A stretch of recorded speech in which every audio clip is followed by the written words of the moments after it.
नमस्कार दोस्तों, स्वागत है आपका आईएनडी इवोल्यूशन पे। मैं राज गौतम आईआईटी बीएचयू से पास आउट हूं और आपको पढ़ाऊंगा भौतिक विज्ञान। तो सबसे पहले क्लास स्टार्ट करने से पहले मैं आपको बता दूं, हमारा जो चैनल है ये हिंदी मीडियम के बच्चों के लिए भी क्लास लेके आया है। और हिंदी मीडियम के बच्चों की जो क्लास है अभी मैथ्स और फिजिक्स ही चल रही है, जल्दी बायोलॉजी और केमिस्ट्री की भी क्लास आपकी स्टार्ट हो जाएगी।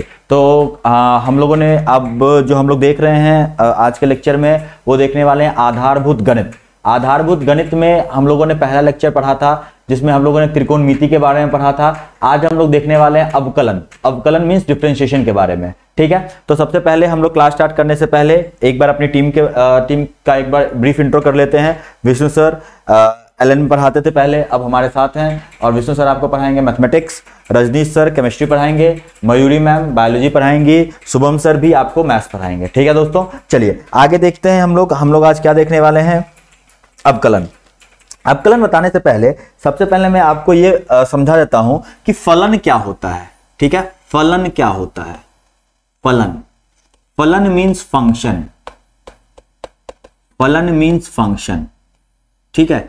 अब जैसे मान लेते हैं कि x और y दो चर है, मतलब दो वेरिएबल है, ठीक है। अब y जो है वो x पे डिपेंड कर रहा है, ठीक है। y और x दो वेरिएबल हैं, ये हमने ले लिया है, ठीक है। दो वेरिएबल मतलब दो चर हैं, ये स्वतंत्र चर है, ये परतंत्र चर है। मतलब y एक ऐसा वेरिएबल है जो कि x की वैल्यू पे डिपेंड कर रहा है। y एक ऐसा चर है जो निर्भर है किस पे? x की वैल्यू पे, x के मान पे निर्भर है, ठीक है। तो मतलब क्या, जैसे फॉर एग्जांपल हम लिखते हैं y is equal to x square. y is equal to x square, ठीक है। मतलब y की वैल्यू किस पे डिपेंड कर रही है? y की वैल्यू किस पे निर्भर है? x की वैल्यू पे निर्भर है। अगर हम यहाँ पे x का मान डालते जाए तो मुझे y का मान मिलते जाएगा, ठीक है। यहाँ पे तुम x की वैल्यू इनपुट करो 0 तो y क्या बोलेगा? y कितना है? 0। x की वैल्यू इनपुट करो 1 तो आपको y कितना देगा? 1। x की वैल्यू इनपुट करो -1 तो y कितना देगा? 1, ठीक है। तो x के डिफरेंट मान पे y का आपको मान मिलता चला जाएगा। x क्या है? इंडिपेंडेंट है, मतलब ये स्वतंत्र है, और y जो है वो निर्भर करता है किस पे? x पे निर्भर करता है। तो हम क्या बोलेंगे कि y जो है वो x का फंक्शन है, मतलब y जो है वो x का फलन है, ठीक है। तो x और y दोनों चर हैं, ये दोनों क्या है? तुम्हारा चर है, ठीक है। तो y जो है क्या बोलेंगे इस केस में? y जो है फंक्शन है x का, y जो है वो x का क्या है? फलन है, ठीक है। y जो है x का क्या है? फलन है। अब y is equal to x का फंक्शन है, x स्क्वायर हो सकता है, x क्यूब हो सकता है, यहाँ पे कुछ भी हो सकता है, x स्क्वायर हो सकता है, x क्यूब हो सकता है, 1/x स्क्वायर हो सकता है, sin x हो सकता है, etc, ठीक है। तो ये फलन होता है, ठीक है। फॉर एग्जाम्पल अगर हम बात करते हैं कि जो कोई एक वृत्त है, इसके क्षेत्रफल की बात करते हैं, ठीक है। क्षेत्रफल बराबर क्या होता है? Pi into r square. कोई वृत्त का क्षेत्रफल बराबर क्या होता है? सर्कल का क्षेत्रफल कितना होता है? एरिया कितना होता है? Pi into r square. यानी कि जो एरिया है वो किस पे डिपेंड कर रहा है? जो क्षेत्रफल है किस पे डिपेंड कर रहा है? आर पे मींस त्रिज्या पे डिपेंड कर रहा है, ठीक है। किस पे डिपेंड कर रहा है? त्रिज्या पे डिपेंड कर रहा है, ठीक है। तो यानी कि मैं बोल सकता हूं क्या कि एरिया जो है ये किसका फलन है? आर का फलन है। एरिया जो है किसका फलन है? आर का फलन है। जैसे जैसे आर को चेंज करवाओगे, आर को तुमने बढ़ाया यहां पे तो ये जो वृत्त है ये बढ़ता चला जाएगा। आर को घटाया तुमने, मतलब त्रिज्या को तुमने बढ़ाया और त्रिज्या को घटाओगे तो क्षेत्रफल है उसी हिसाब से चेंज करेगा। तो ये फंक्शन होता है दोस्तों, ठीक है। ये फंक्शन होता है कि y की वैल्यू किस पे डिपेंड करती है? x पे डिपेंड करती है। अब इसी फंक्शन का बच्चों हम लोग क्या पढ़ते हैं? डिफरेंशिएशन पढ़ते हैं। इसी फंक्शन का हम लोग क्या पढ़ते हैं? डिफरेंशिएशन पढ़ते हैं। मतलब अगर x को चेंज करोगे तो y चेंज होगा, x को चेंज करोगे तो y चेंज होगा। अब डिफरेंशिएशन क्या होता है ना? डिफरेंशिएशन क्या होता है ना कि जब तुम x को चेंज किए तो y चेंज हुआ, x को चेंज किए तो y चेंज हुआ। अब y में कितना परिवर्तन हो रहा है x के सापेक्ष में, ठीक है। x के रिलेटिव में y में कितना चेंज हो रहा है, इसी को हम लोग बोलते हैं डिफरेंशिएशन। कोई एक फंक्शन है उसको छोटे छोटे टुकड़ों में तोड़ने को हम लोग क्या बोलते हैं? डिफरेंशिएशन बोलते हैं। जैसे एक रॉड ले लो, रॉड को बहुत सारे छोटे टुकड़ों में तोड़ दो तो ये जो एक छोटा टुकड़ा कहलाएगा ये क्या हो जाएगा? डिफरेंशिएशन हो जाएगा। रॉड को हमने डिफरेंशिएट कर दिया, छोटे छोटे टुकड़ों में डिफरेंशिएट कर दिया, ठीक है। मतलब क्या हुआ कि अब यहां पे देखो, अगर y चेंज हो रहा है, मान लेते हैं कि आपने y निकाल लिया है कुछ फंक्शन का। ये देखो, मान लो एक आपका फलन ऐसा है, ये आपका फलन ऐसा है, ठीक है। इधर x है और इधर क्या है? y है। उसका ग्राफ है कुछ ऐसा, ठीक है। यहां पे हम एक मान लेते हैं x का जिसको माने x1, इसके रिस्पेक्ट में यहां पे जो y की वैल्यू निकली इसको क्या माने? y1। उसी तरह हमने यहां पे एक x का मान लिया, इसको बोला हमने x2, यहां पे हमने बोला, इसको बोला हमने y2, ठीक है। यानी कि अगर हम ए बिंदु से बी बिंदु पे पहुंचे, ए बिंदु से बी बिंदु पे पहुंचे, तो x में कितना चेंज हुआ प्यारे विद्यार्थियों? देखो तो x में चेंज हुआ तुम्हारा डेल्टा x, ठीक है। कितना चेंज हुआ प्यारे विद्यार्थियों? Delta x। डेल्टा x का मतलब क्या हुआ? यहां से यहां तक कितना था? x2 था, और यहां से यहां तक x1 है, तो डेल्टा x की वैल्यू हो गई तुम्हारी x2 माइनस x1, ठीक है। अब y में कितना चेंज हुआ? तो y में सर इतना चेंज हुआ। जो y में चेंज हुआ है, जो y में जो अंतर आया है वो कितना आया है? Delta y। तो y में जो अंतर आया है उसको लिखे डेल्टा y। इसकी वैल्यू क्या लिखेंगे? देखो तो प्यारे विद्यार्थियों, y2 माइनस y1 लिखेंगे, ठीक है। तो x में जो अंतर आया वो है x2 माइनस x1, और y में जो अंतर आया वो कितना आया है? y2 माइनस y1 आया है, ठीक है। अब ये जो अंतर है, ये जो अंतर है, ऐसा भी तो हो सकता है अगर हम x1 और x2 पॉइंट को बहुत नजदीक कर दें, बहुत नजदीक कर दें, तो ये अंतर जो है और छोटा होता चला जाएगा, और छोटा होता चला जाएगा। जब x1 और x2 को बहुत नजदीक कर देते हैं तो जो अंतर है y में वो बहुत छोटा होता चला जाएगा, ठीक है। जब डेल्टा x भी बहुत छोटा हो जाएगा, अगर अंतर x1 माइनस x2 को बहुत नजदीक कर दोगे, इन दोनों पॉइंट को हमने क्या किया? बहुत नजदीक कर दिया। अभी यहां पे देखोगे तो इन दोनों को ज्वाइन करने वाली एक लाइन हम बना देते हैं। ये देखो, ये लाइन बना दी है। ये लाइन जो है x एक्सिस से इसके पैरेलल हमने लाइन बना दिया। कितना एंगल बना रहा है? Theta. tan theta is equal to क्या लिखोगे? इस ट्राइंगल में अगर लिखना पड़े, इस त्रिकोण में अगर tan थीटा की वैल्यू लिखनी पड़े तो क्या लिखोगे प्यारे विद्यार्थियों? देखो तो, क्या हम इसको ऐसा लिखेंगे? tan theta is equal to delta y by delta x, क्योंकि tan theta is equal to लंब बटा आधार। तो लंब कितना है आपका? डेल्टा y है, और आधार कितना है आपका? डेल्टा x है। तो tan थीटा की वैल्यू ये लिख दिया हमने। अब मैंने क्या बोला है कि इनको बहुत छोटा कर दो, इनको बहुत क्या कर दो? छोटा कर दो। यानी कि जो डेल्टा y है ना, डेल्टा y को तुमने बहुत छोटा कर दिया, मतलब इन दोनों पॉइंट को एक जगह पे ले आओ, अगल बगल ले आओ, ठीक है। क्या ले आओ? अगल बगल ले आओ। तो अगल बगल ले आएंगे तो दोनों पॉइंट यहीं पे आ गया, अगल बगल में दोनों पॉइंट यहीं पे। अब अगर इन दोनों पॉइंट को ज्वाइन करोगे, पहले जो बन रहा था, पहले अगर ए बी को ज्वाइन करे तो ये एक सेकंड बन रहा था, मतलब जीवा बन रहा था। अब ये जो लाइन है ये एक स्पर्श रेखा बनेगा, ये इस पॉइंट पे क्या बनेगा? स्पर्श रेखा बनेगा, और यहां पे एंगल क्या बनाएगा? ये थीटा बनाएगा। क्या बनाएगा? ये थीटा बनाएगा। अब जो tan थीटा लिखोगे, y की वैल्यू बहुत छोटी हो गई, y की जो बहुत छोटी वैल्यू होती है उसको dy से डिनोट करते हैं, और डेल्टा x भी बहुत छोटा हो गया, इसको कैसे डिनोट करेंगे? dx से डिनोट करेंगे। और अब जो tan थीटा लिखोगे वो कितना हो जाएगा प्यारे विद्यार्थियों? dy बाई dx हो जाएगा। क्या हो जाएगा? dy बाई dx हो जाएगा, ठीक है। अब ये जो परिवर्तन हो रहा है y में, x के सापेक्ष में जो y में परिवर्तन हो रहा है, इसी को हम लोग बोलते हैं डिफरेंशिएशन। इसी को हम लोग क्या बोलते हैं? डिफरेंशिएशन, ठीक है। ये बात आपने समझा होगा कि अगर कोई फलन है, x और y का ग्राफ बना हुआ है, यहां पे हमने दो बिंदु ले लिया, ठीक है, a और b, ठीक है। a और b का हमने पहले देख लिया कि यहां से डेल्टा x में अंतर कितना है, y में अंतर कितना है। अगर इन्हीं दोनों पॉइंट को बहुत करीब ले आया जाए तो पहले ये सेकंड मतलब जीवा बन रहा था, अब क्या बन जाएगा? ये स्पर्श रेखा बन जाएगा। अब क्या बन जाएगा विद्यार्थियों? ये स्पर्श रेखा बन जाएगा। और स्पर्श रेखा जब बन जाएगा तो पहले delta y by delta x लिखते थे, अब क्या लिखेंगे? dy बाई dx लिखेंगे, ठीक है। अब डिफरेंशिएशन किसको बोलते हैं? ओके, आधारभूत गणित का लेक्चर नंबर 2 है। डिफरेंशिएशन किसको हम लोग बोलते हैं? डिफरेंशिएशन हम लोग बोलते हैं किसको? कि डिफरेंशिएशन मतलब हुआ y is equal to fx अगर है, मतलब y जो है वो x का फलन है, y जो है वो x का क्या है? फंक्शन है। y की जो वैल्यू है वो निर्भर कर रही है किस पे? x की वैल्यू पे। तो डिफरेंशिएशन ऑफ y मतलब y का अवकलन किसके सापेक्ष में? y का अवकलन y का अवकलन x के सापेक्ष में, मतलब differentiation of y with respect to कितना? x। कैसे लिखते हैं इसको? dy बाई dx, या हम लोग इसको ये भी बोल सकते हैं y का परिवर्तन दर किसके सापेक्ष में? x के सापेक्ष में। y का परिवर्तन दर किसके सापेक्ष में? x के सापेक्ष में। हम इसको ऐसे भी बोल सकते हैं y का परिवर्तन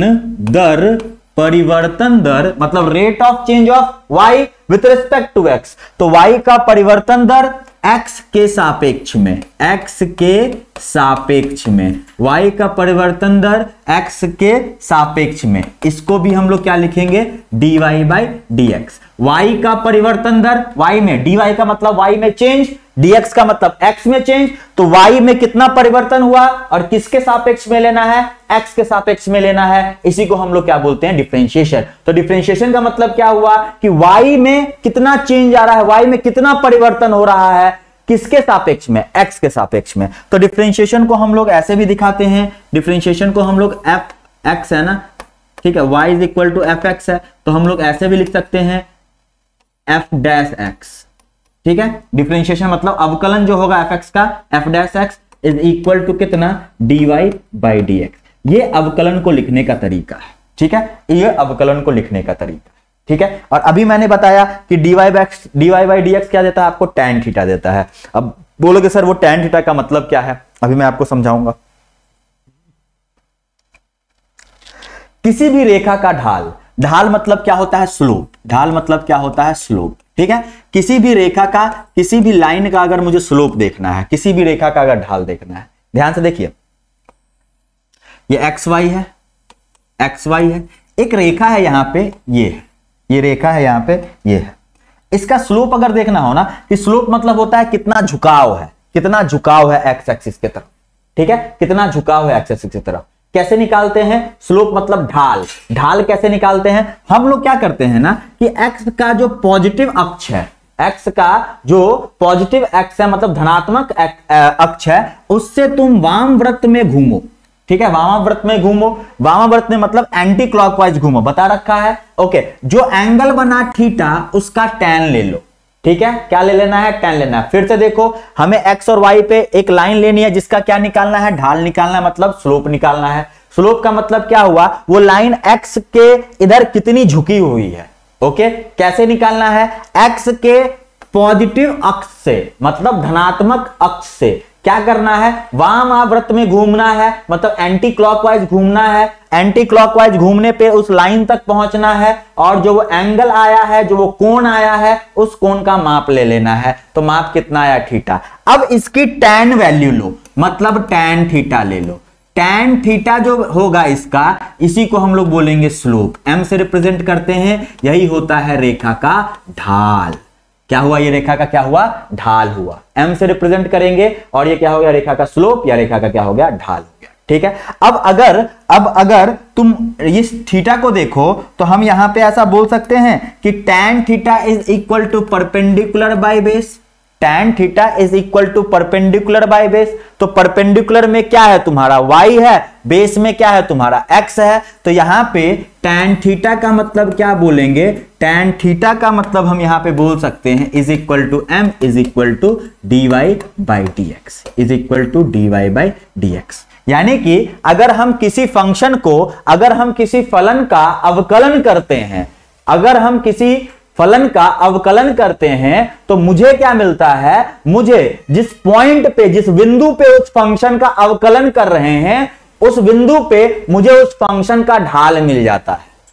नहीं समझ में आया, फिर से देखो, क्या बोला मैंने, क्या बोला मैंने बोला कि अगर कोई फलन है, अगर कोई फलन है y और x, कोई फलन है जिसका ग्राफ ऐसे बना हुआ है, ठीक है, कोई फलन है जिसका ग्राफ ऐसे बना हुआ है, मैं इस फलन का इस बिंदु पे, इस बिंदु मतलब यहां पे x का ये बिंदु, y का ये बिंदु, इस बिंदु a पे हम इसका अवकलन करते हैं, इस बिंदु a पे हम इस फंक्शन का, इस फलन का क्या करते हैं, अवकलन करते हैं। तो अवकलन करने का मतलब क्या हुआ, अवकलन करने का मतलब क्या हुआ, इस बिंदु पे एक स्पर्श रेखा बना दो, इस बिंदु पे एक स्पर्श रेखा बना दो जो इस बिंदु को स्पर्श करते हुए जाएगी। अब स्पर्श रेखा यहां पे कुछ एंगल बनाएगी, ठीक है। तो इस बिंदु पे अगर तुम स्पर्श रेखा बनाते हो तो उस स्पर्श रेखा का ढाल निकलेगा, क्या निकलेगा, ढाल निकलेगा। तो इस बिंदु पे अगर डिफरेंशिएट करें तो हम लोग क्या करेंगे, अवकलन निकाले तो क्या लिखेंगे, dy बाई dx लिखेंगे, इस बिंदु का अवकलन, ठीक है, dy बाई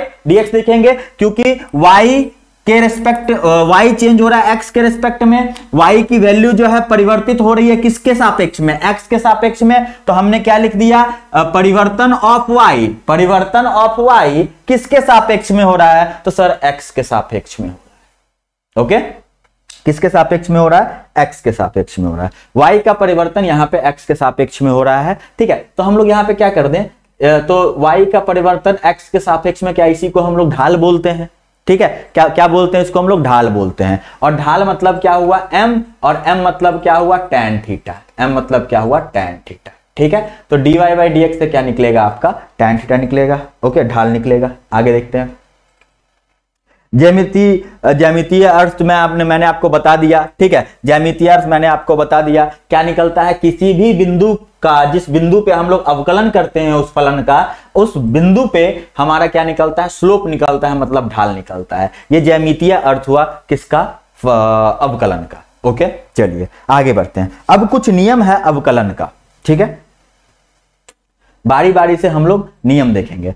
पहला नियम जो है अवकलन का बच्चों ये है, पहला नियम जो है अवकलन का ये है अचर का अवकलन। अचर का अवकलन। अब अचर मतलब कांस्टेंट, अचर मतलब कांस्टेंट, ठीक है।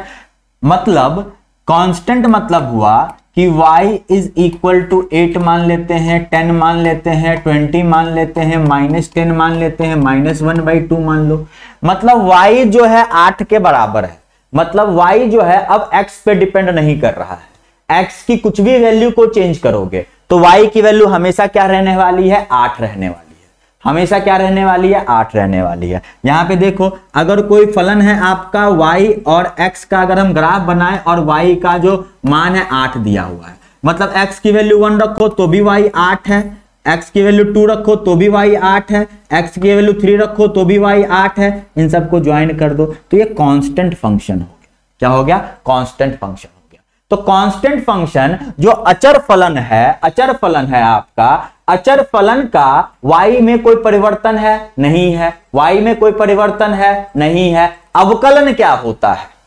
अवकलन होता है dy बाई dx। अवकलन कितना होता है? dy by dx। अवकलन होता है बच्चों आपका dy बाई dx, ठीक है। तो अवकलन है dy बाई dx। तो अवकलन का मतलब क्या हुआ? अवकलन का मतलब क्या हुआ? dy by dx। अब y जो है तुम्हारा ये कांस्टेंट है, y जो है तुम्हारा ये क्या है? कांस्टेंट है, मतलब अचर है, ठीक है। क्या है ये? अचर है, ठीक है। अब y में अगर अचर है तो y में तो कोई परिवर्तन हो ही नहीं सकता है। y में अगर कोई परिवर्तन नहीं होगा तो परिवर्तन dy कितना? 0। y में अगर y अचर है तो y में कोई परिवर्तन नहीं होगा तो dy की वैल्यू कितना? 0। यानी कि ये क्या आ जाएगा तुम्हारा? यहां पे शून्य आ जाएगा। क्या आ जाएगा तुम्हारा? यहां पे शून्य, 0 आ जाएगा। मतलब क्या है? किसी भी कांस्टेंट, किसी भी अचर फलन हो कोई, ठीक है, कोई अगर अचर फलन हो तो अचर फलन का जो अवकलन होता है वो कितना होगा? 0। मतलब dy बाई dx ऑफ 8 क्या है? अचर है, ये x पे तो डिपेंड करेगा नहीं, तो कितना हो जाएगा आपका? 0। तो पहला नियम ये था कि कोई सा भी अचर फलन हो उसका अवकलन कितना होगा? 0 होगा। पहला नियम हम लोगों ने सीख लिया। दूसरे नियम की तरफ बढ़ते हैं, घात नियम। दूसरा क्या है? घात नियम। n क्या है? एक आपकी संख्या है, ठीक है। अब n की वैल्यू 0 को छोड़ के कुछ भी हो सकती है, 1 2 3 4 -1 2 3 4 1/2 2/3 कुछ भी हो सकता है n का जो वैल्यू है, ठीक है, ओके। अब आपका जो एक फलन है वो इस प्रकार से है, मतलब जो फलन है वो y is equal to x to the power n पे है। y is equal to x का घात कितना है? x का पावर कितना है? n है। तो ये क्या कहलाता है? ये घात कहलाता है। तो x का घात कितना है? n है। अब अगर हम y का अवकलन करें, मतलब हम लोग क्या निकालें? dy बाई dx निकालें। मतलब d by dx of y का मान कितना दिया हुआ है? x to the power n दिया हुआ है। इसका अवकलन करना है, ठीक है, इसको डिफरेंशिएट करना है। किसके सापेक्ष में करना है? तो x के सापेक्ष में करना है सर। अब इसका अवकलन करने का तरीका क्या है? जो ये घात है ना बच्चों, घात को बाहर निकाल लो।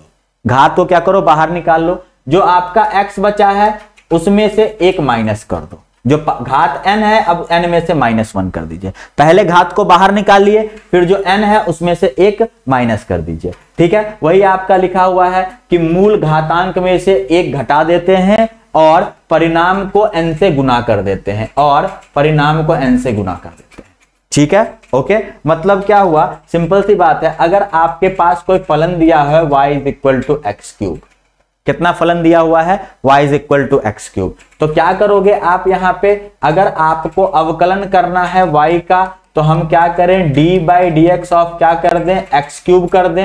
एक्स का घात कितना है, 3 है। ठीक है, मैंने क्या बताया नियम आपको कि जो घात है उसको सबसे पहले बाहर निकाल लो, तो घात को बाहर निकाल लिए। अब जो घात बचा हुआ था उसमें से 1 को घटा दो तो कितना हो जाएगा, 3x² हो जाएगा। ठीक है, बहुत सामान्य सी बात है, बहुत सिंपल सी बात है। ठीक है विद्यार्थियों, आगे बढ़ते हैं हम लोग। ठीक है, अब देखो ऐसा भी हो सकता है y is equal to 1 divided by x², रहे नीचे रहे x², ऐसा भी फलन हो सकता है। तो क्या हम इसको ऐसा लिख सकते हैं, x का घात -2, x का घात -2 लिख सकते हैं। अब अगर आपको इसको डिफरेंशिएट करना है, D by D X of y करना है, तो D by D X of क्या लिख सकते हैं इसको, 1/x²। यस सर लिख सकते हैं, क्योंकि y का मान दिया हुआ है कितना, 1/x²। अब देखो तो d by D X of 1/x² को x का घात कितना, -2 लिख दें। घात कितना है, -2, घात कितना है, -2, तो -2 को बाहर निकाल लें, -2 को बाहर निकाल लें। और x में -2 था, इसमें एक और घटा दें तो कितना हो जाएगा, -2। x का घात कितना, -3, -2, और ये माइनस जो घात है वो निगेटिव में है, माइनस में है, ऋणात्मक है ये, तो ये नीचे चला जाएगा तो कितना हो जाएगा, ये 3 हो जाएगा। तो यानी कि जो डिफरेंशिएशन आएगा dy बाई डी एक्स आपका कितना आ जाएगा, इतना आ जाएगा। ठीक है, ओके आगे बढ़े प्यारे विद्यार्थियों, चलिए आगे बढ़ते हैं। अब देखो इसी में कुछ फंक्शन ऐसा भी हो सकता है, y is equal to √x। ठीक है, रूट का मतलब क्या होता है, रूट का मतलब क्या होता है, रूट का मतलब होता है x का पावर कितना है, 1/2 है। x का पावर, x का घात कितना है, पावर मतलब कभी कभी मैं इंग्लिश वर्ड यूज कर लूंगा क्योंकि बच्चों अभी तक इंग्लिश में पढ़ा रहे थे, अभी हिंदी माध्यम पे आए हैं पढ़ाने के लिए। ठीक है, लेकिन कुछ दिनों में सब कुछ नॉर्मल हो जाएगा। अभी भी मुझे नहीं लगता है कि आपको कोई परेशानी आ रही होगी। कोई अगर परेशानी आ रही है तो नीचे कमेंट बॉक्स में आप कमेंट कर सकते हैं, उसको हम सुधारने की पूरी कोशिश करेंगे। ठीक है, चलिए y इज इक्वल टू क्या है, x का घात कितना है, 1/2। अब यहाँ पे अवकलन करना है dy बाई डी एक्स का। ठीक है, यानी कि d by D X of √x, यानी कि d by D X of x to the power 1/2। अब देखो घात कितना है, 1/2 है, घात कितना है, 1/2 है, तो घात को पहले बाहर निकाल लो। 1/2 को सर हमने बाहर निकाल लिया। अब क्या करना है विद्यार्थियों, अब करना है क्या कि जो घात है आपका उसमें से 1 को घटा दो, घात में से 1 को घटा दो तो कितना हो गया प्यारे विद्यार्थियों, देखो x 1/2 में से 1 को घटाएंगे तो -1/2 आ जाएगा इसका घात। ठीक है, अब आगे बढ़ते हैं, 1/2। अब बोलोगे सर ये तो ऊपर तो ऋणात्मक घात है, ऋणात्मक घात है तो वो नीचे चला जाएगा, तो नीचे चला जाएगा तो 1/2 हो जाएगा। और इसको क्या लिख सकते हैं प्यारे विद्यार्थियों, क्या इसको √x लिख सकते हैं क्या। ओके चलिए, ओके तो ये हो गया। अब यहाँ पे एक क्वेश्चन भी दिया हुआ है, इस क्वेश्चन को बहुत ही आसानी से बना सकते हैं, 1/x है। ठीक है विद्यार्थियों, यहाँ पे 1/x है तो हम इसको क्या करेंगे, d by D X of 1/x है तो हम क्या इसको लिख सकते हैं, x का घात -1, x का घात कितना, -1 लिख सकते हैं। अब x का घात तुमने लिख दिया -1। ओके, तो अब क्या करो, ये जो -1 है इसको बाहर निकाल लेंगे सर, और फिर x में से -1 में से एक और माइनस कर देंगे। ठीक है, तो यहाँ पे कितना आ जाएगा, -1, और ये नीचे चला जाएगा क्योंकि घात क्या है, ऋणात्मक है, नेगेटिव घात है, तो ये क्या चला जाएगा, x² हो जाएगा। ठीक है प्यारे विद्यार्थियों, आगे बढ़ते हैं। अगला नियम देखो, अब अगला नियम क्या है, सबसे पहला नियम क्या था, कोई अचर हो, कोई अचर फलन हो तो उसका डिफरेंशिएशन, उसका अवकलन कितना होता है, 0 होता है। दूसरा मैंने बताया घात नियम। घात नियम में मैंने क्या बताया कि अगर कोई फलन है जिसमें x का घात कुछ है तो क्या करना है, घात को बाहर निकाल लेना है, फिर x में से जो घात है उसमें से -1 कर दो तो बहुत ही आसानी से निकल जाएगा। ठीक है, ये फॉर्मूला हमें याद रखना है कि कैसे फॉर्मूला ये सब आया, ये याद रखना है। अब इसके बारे में डीप में आप लोग गणित में पढ़ेंगे, गणित के सर विष्णु सर आपको पढ़ाएंगे। ठीक है, आगे देखते हैं। अब अचर गुणांक नियम, अगला क्या है आपका, अचर गुणांक नियम। ओके, अचर गुणांक नियम में क्या है कि कोई एक फलन है, ठीक है, या कोई जो अचर है वो अकेला नहीं है, अकेला अचर नहीं है, अचर के साथ कोई फलन भी है, अचर के साथ कोई फलन भी है। ठीक है, मतलब क्या है कि y इज इक्वल टू, मान लेते हैं 3x का घात 2, 3x का घात कितना है, यहाँ पे 2 है। अब यहां पे देखोगे तो ये जो अचर है ये अकेला नहीं है, इसके साथ फलन भी है, कितना, x² का फलन है। ठीक है, अब जब इस तरह का केस हो, क्योंकि अगर ये अचर अकेला रहता तो इसका जो अवकलन था वो कितना हो जाता, 0 हो जाता। ठीक है, और अगर ये फलन अकेला रहता, ये सिर्फ फलन रहता, तो इसका जो था अवकलन करने के लिए सिखा दिया मैंने। अब अचर के साथ क्या है, ये फलन भी है। इसमें क्या करते हैं ना बच्चों, सबसे पहले क्या करो कि अचर को बाहर निकाल लो। ठीक है, जो अवकलन का, जो डिफरेंशिएशन का है, उस अवकलन से अचर को बाहर निकाल दो। मतलब क्या हुआ, ध्यान से देखिए, y is equal to 3x² है प्यारे विद्यार्थियों। ठीक है, तो हमें क्या करना है, हमें y का अवकलन निकालना है, किसके सापेक्ष में निकालना है, x के सापेक्ष में निकालना है, या हम इसको क्या बोलते हैं, y का परिवर्तन दर किसके सापेक्ष में बोलते हैं, x के सापेक्ष में बोलते हैं। हमें क्या करना पड़ेगा, d/dx ऑफ किसका है बच्चों, 3x² का है। हम क्या करें, यहां से जो कांस्टेंट है, जो अचर है, इसको पहले चुपचाप बाहर निकाल लो। तो हमने अचर को बाहर निकाल लिया, d/dx ऑफ x² अंदर रह जाएगा। अब आपको इसका अवकलन करने का नियम मैंने समझा रखा है, जो दूसरा नियम था। ठीक है, 3 तो पहले से बाहर है, इसका अवकलन कितना, तो इसका घात कितना है, घात 2 है तो 2 बाहर आ जाएगा, घात 2 है तो 2 क्या आ जाएगा, बाहर आ जाएगा। फिर x का घात 2 में से 1 चला जाएगा, कितना बचा, 6, और 2 में से 1 गया 1, तो कितना बचा, ये देखो तो 6x। ठीक है, तो वही आपका यहां पे दिया हुआ है कि यदि u एक मान लीजिए कि u कोई चीज है जो x का क्या है, x का फलन है, u जो है x का फलन है। ठीक है, x अवकलनीय फलन है, मतलब अवकलनीय मतलब डिफरेंशिएबल, हम उसको डिफरेंशिएट कर सकते हैं। ठीक है, u जो है वो x का अवकलनीय फलन है, और c एक अचर है, c एक अचर है, u क्या है, आपका फलन है। कोई ये फलन हो सकता है x² हो, x³ हो, कुछ भी इसका घात, sin x, cos x, tan x, कुछ भी हो सकता है। तो क्या करना है, इस अचर को बाहर निकालना है, फिर इस फलन को क्या कर देना है, इस फलन का क्या कर देना है, हमें अवकलन कर देना है। ठीक है, इस फलन का क्या कर देना, अवकलन। एग्जाम्पल मैंने बता रखा है। ठीक है, आगे बढ़ते हैं। अब देखिए ये नियम क्या कहता है, ये नियम क्या कहता है, ये नियम ये बोलता है बच्चों, देखो ध्यान से देखना, इस नियम को मैं पहले समझा देता हूं। ठीक है, ये नियम क्या बोलता है ना कि y जो है मान लेते हैं कुछ ऐसा है, x प्लस x का घात 2, x प्लस x² है। ठीक है, x जोड़ x² है y। ओके, अब यहां पे देखोगे तो 2 फलन है, एक ये फलन है, एक ये फलन है, 2 फलन x और x²। इसको हम बोले कि इसको मान लेते हैं u, मतलब u जो है ये किसका फलन है, x का फलन है, क्योंकि u जो है वो भी x पे डिपेंड कर रहा है। इसको मान लेते हैं v, और v जो है ये भी किसका फलन है, x का फलन है। तो u और v जो है दोनों x का फलन है। ठीक है, और दोनों डिफरेंशिएबल है, मतलब दोनों x का अवकलनीय फलन है। कैसा है, अवकलनीय फलन है। ओके, अब अगर हमें यहां पे डिफरेंशिएट करना है, ठीक है, डिफरेंशिएट करना है, तो हम क्या इसको ऐसा लिख सकते हैं, d/dx ऑफ किसको करना है, y को करना है, d/dx किसका करना है, y का करना है।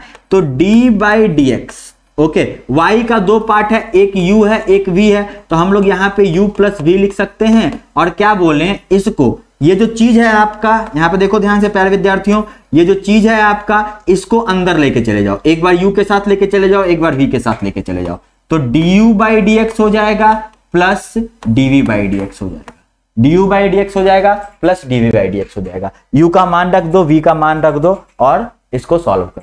ठीक है, या यहाँ पे ये जो क्वेश्चन दिया हुआ है, ये जो प्रश्न मैंने दिया है, इसका उत्तर देखो कैसे निकलेगा विद्यार्थियों। dy/dx अगर हम लोग करते हैं तो d/dx ऑफ y की वैल्यू कितनी है, u प्लस v, हम डायरेक्ट वैल्यू लिख देते हैं, x प्लस कितना हो जाएगा विद्यार्थियों, x² हो जाएगा। एक बार इसको करो, फिर प्लस करके इसको कर दो, तो d/dx ऑफ, पहले इसको करो फिर प्लस d/dx ऑफ x² कर दो। अब यहां पे बोलोगे सर इसका डिफरेंशिएशन कैसे होगा, एक बात सिंपल याद रखो, dx और dx 1 हो जाएगा, या हम इस तरह से भी देख सकते हैं, अगर कुछ नहीं है तो इसका मतलब क्या है, पावर 1 है इसका। ठीक है, घात नियम लगाओ, पावर को पहले बाहर निकालो, फिर x में जितना पावर है उसमें से -1 कर दो, प्लस घात नियम लगाओ, 2 को बाहर निकालो और 2 में से 1 को घटा दो। ये देखोगे तो x⁻0 हो जाएगा, और x⁻0 कितना हो जाता है, 1 हो जाता है। 2x टू द पावर 2 - 1 कितना हो जाएगा 2x हो जाएगा। तो इसका जो अवकलन है 1 प्लस कितना हो जाएगा बच्चों 2x हो जाएगा। इसका जो अवकलन है वो कितना हो जाएगा 1 प्लस 2x हो जाएगा।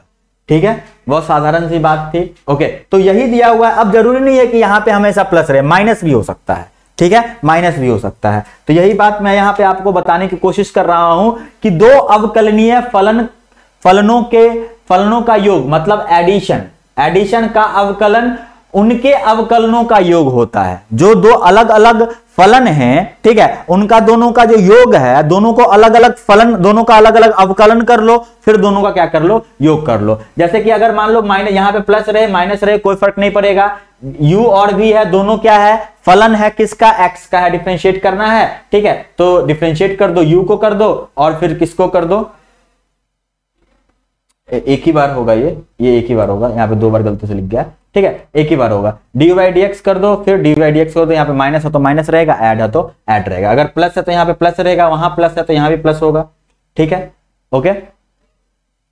अब जितना ज्यादा है, अगर मान लो बहुत ज्यादा है u1 u2 u3 u4 5 बहुत ज्यादा है, तो उसी तरह से सबको डिफरेंशिएट करते जाओ। ठीक है, वही सेम चीज है। ओके, 2 से अधिक वाले पे है। अब जैसे कि यहाँ पे प्रश्न है, 2 प्रश्न है, इन दोनों प्रश्नों को आप लोग कोशिश करें। ठीक है, क्या है आपको y का यहाँ पे अवकलन करना है। ठीक है, तो क्या लिखेंगे बच्चों, देखो dy बाई dx लिखोगे is equal to d by dx of x square plus 12x, x square plus 12x, मतलब d by dx of x square, पहले इसका करेंगे फिर इसका करेंगे, तो यहाँ पे हो गया x square plus d by dx of किसका करना है 12x का करना है। आगे चलो, एक्स स्क्वायर का तो मैंने करने के लिए आपको सिखाया है, घात 2 है तो 2 को बाहर निकालें और x में से 1 घटा दें, प्लस 12 यहाँ पे कांस्टेंट है ना 12, भले ये फलन के साथ है कांस्टेंट है, उसको बाहर निकाल दो 12। अब क्या बचा dx बाई dx बचा। अभी मैंने बताया dx बाई dx का मान कितना होता है 1 होता है,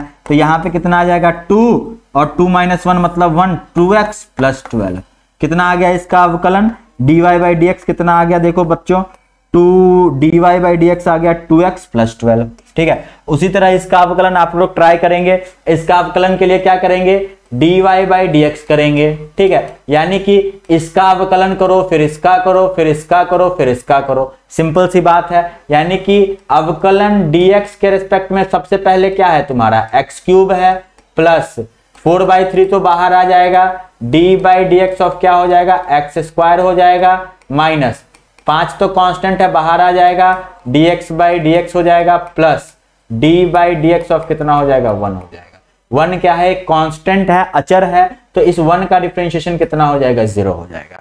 बाकी dx बाई dx का डिफरेंशिएशन कितना हो जाएगा 1 हो जाएगा।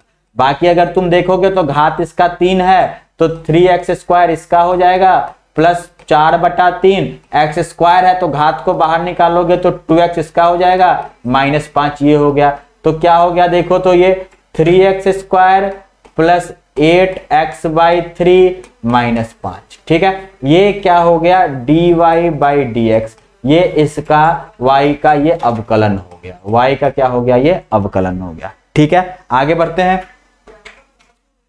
ओके, अब गुणनफल नियम, अब क्या हम लोग देख रहे हैं गुणनफल नियम देख रहे हैं। ओके, गुणनफल नियम क्या होता है।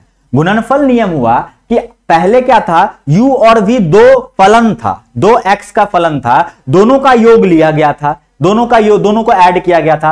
अब क्या है दोनों का गुणनफल लिया गया है, u और v का गुणनफल लिया गया है, मतलब u जो है ये भी x का फलन है और v जो है ये भी x का फलन है। ठीक है, दोनों को क्या लिया गया है योग लिया गया है, दोनों को क्या लिया गया है आपका योग लिया गया है। ठीक है, अब जब योग लोगे दोनों का तो क्या है, यानी कि y is equal to u into v है, 2 फलन है। For example y is equal to root x into x, ये एक अलग फलन हो गया रूट एक्स, ये एक अलग फलन हो गया, इसको u मान ले एक v मान ले। u जो है ये भी x का फलन है, v जो है ये भी x का फलन है। अब अगर u और v गुणनफल हो, गुना किया हुआ हो u और v, इसको कैसे डिफरेंशिएट करेंगे। ठीक है, योग वाले को तो सबको अलग अलग कर लेंगे, जो इसके पहले वाला नियम हमने देखा था, इसको देखो कैसे करना है। दिया हुआ रहना चाहिए कि u और v जो दोनों है वो क्या है, वो x का फंक्शन है, x का फलन है। ठीक है, तो क्या करो एक बार u को बाहर करेंगे, u को कांस्टेंट मान के, u को अचर मान के बाहर कर देना है, और v का अवकलन कर देना है।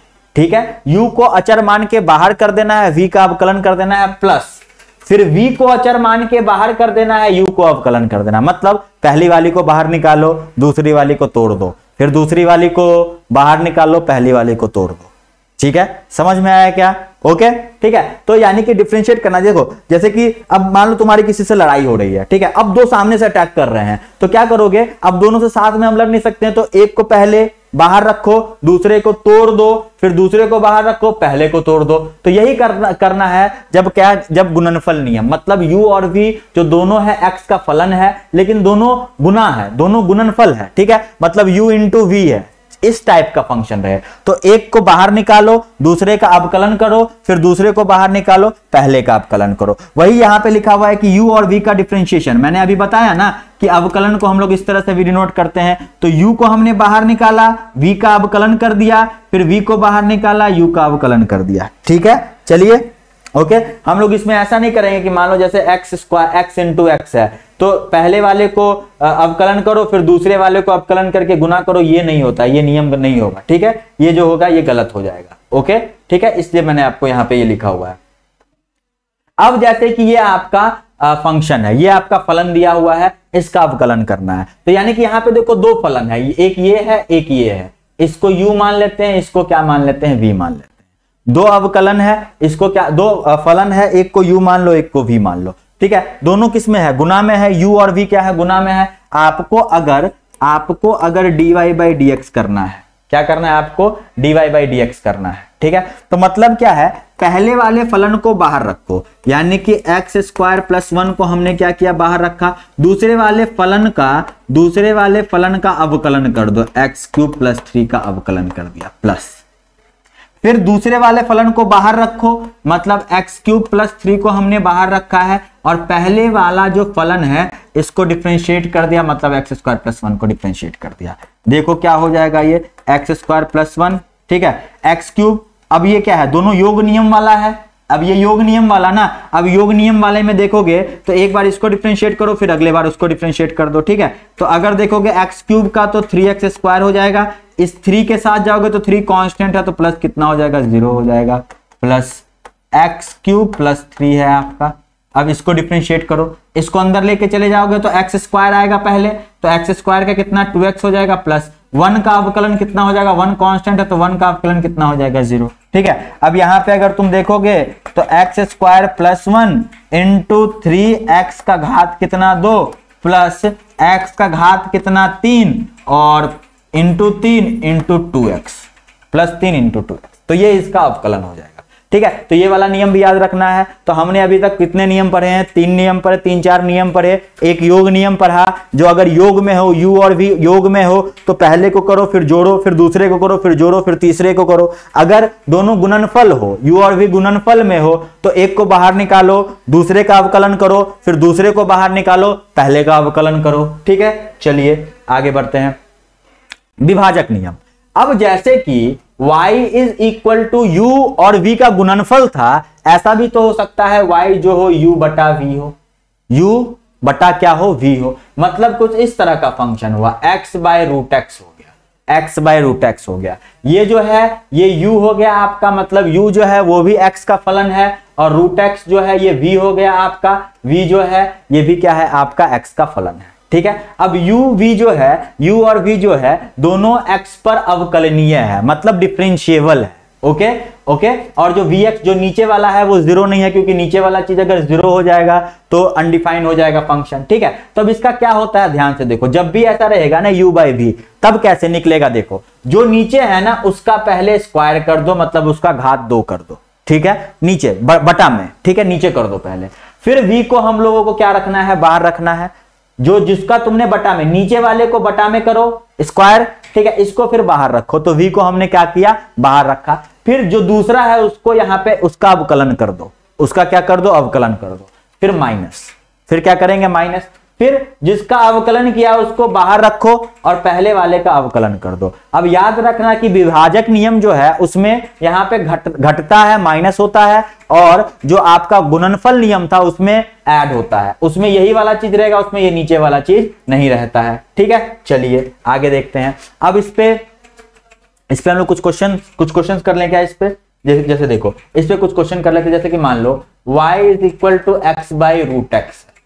ठीक है, मैंने क्या बोला, अगर आपको y का डिफरेंशिएशन करना है यहाँ पे, तो सबसे पहले मैंने क्या बोला, जो नीचे में है यही है ना v, और ऊपर वाले को क्या माने u, जो नीचे में है इसको क्या करो, ये फंक्शन है ये भी फंक्शन है, इसका स्क्वायर कर दो, तो रूट एक्स का क्या करो, स्क्वायर कर दो। फिर जो नीचे जो है उसको बाहर रखो, फिर पहले वाले को डिफरेंशिएट कर दो, u का मतलब x को, फिर माइनस करो, फिर जिसको बाहर रखा था ना उसको डिफरेंशिएट कर दो, उसको डिफरेंशिएट कर दो, और फिर जिसको अंदर डिफरेंशिएट किया था उसको बाहर लेके चले आओ। ठीक है, इसको सॉल्व कर लेना, आंसर आ जाएगा आपका। आगे देखते हैं, ज्या फंक्शन मतलब साइन फंक्शन का, ज्या फंक्शन मतलब साइन फंक्शन का, साइन फंक्शन का अवकलन देखते हैं। याद रखेंगे कि साइन का डिफरेंशिएशन, साइन का अवकलन कितना होता है, cos x होता है। साइन x का अवकलन कितना होता है, cos x होता है। याद रखना यहां पे अगर x है ना बच्चों, तो यहां पे भी x ही होना चाहिए, यहां पे भी क्या होना चाहिए, x ही होना चाहिए। वहां पे अगर x है तो यहां भी x ही होना चाहिए। तो साइन फंक्शन का अवकलन कितना होता है, cos x होता है। आगे देखते हैं, जैसे कि उदाहरण के लिए आपको इसका अवकलन करना है, dy बाई dx करना है। ध्यान से देखिए, d बाई dx ऑफ क्या है, x square minus sine x है, एक्स स्क्वायर क्या है, माइनस साइन एक्स है, d by dx of x square minus क्या है, साइन एक्स है। ठीक है, अब देखो ये दोनों क्या है, योग नियम के अनुपूर्ण आ रहा है ये। ठीक है, अब योग नियम क्या बोलता है कि d बाई dx ऑफ पहले क्या कर दो, एक्स स्क्वायर कर दो, फिर माइनस करो, फिर d बाई dx ऑफ क्या कर दो, साइन एक्स कर दो। ठीक है, अब एक्स स्क्वायर का तो बता रखा है 2x माइनस साइन एक्स का अवकलन कितना हो जाएगा, cos x हो जाएगा सर, तो कर दिया। ठीक है, उसी तरह क्या है, x square into sine x है। अब ये किससे होगा, ये गुणनफल नियम से होगा। ये किससे होगा, ये गुणनफल नियम से होगा। गुणनफल मतलब ये u हो गया, ये v हो गया। गुणनफल नियम में क्या करोगे, dy बाई dx अगर निकालते हैं गुणनफल नियम से, तो u को पहले बाहर रखो, x स्क्वायर को बाहर रख दिए, d बाई dx ऑफ क्या करेंगे, साइन x कर देंगे, फिर दूसरे बार साइन x को बाहर रखो और d बाई dx ऑफ क्या कर दोगे, x स्क्वायर कर दोगे। तो गुणनफल नियम आपको बता रखा है, अब साइन x का पता है, यानी कि यहाँ पे हो जाएगा एक्स स्क्वायर cos x हो जाएगा विद्यार्थियों, प्लस यहाँ पे साइन x है, और एक्स स्क्वायर का कितना हो जाएगा, तो 2x हो जाएगा सर। ओके, तो ये क्या था आपका, इसको गुणनफल नियम से कर देना है। आगे देखते हैं, कोज्या मतलब कॉस फंक्शन।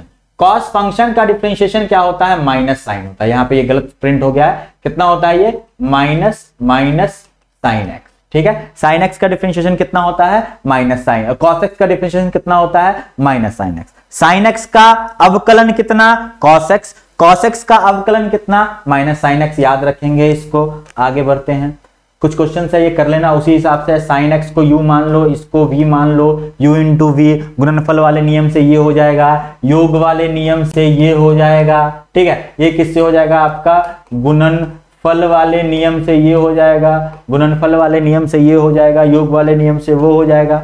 ठीक है, कुछ त्रिकोणमितीय फलन का जो आपका अवकलन होता है, डायरेक्ट आपको याद रखना है।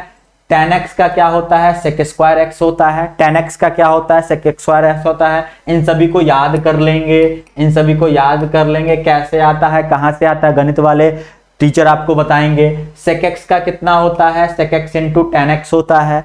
cos x का कितना होता है, cot x का minus cos square x, cos square x।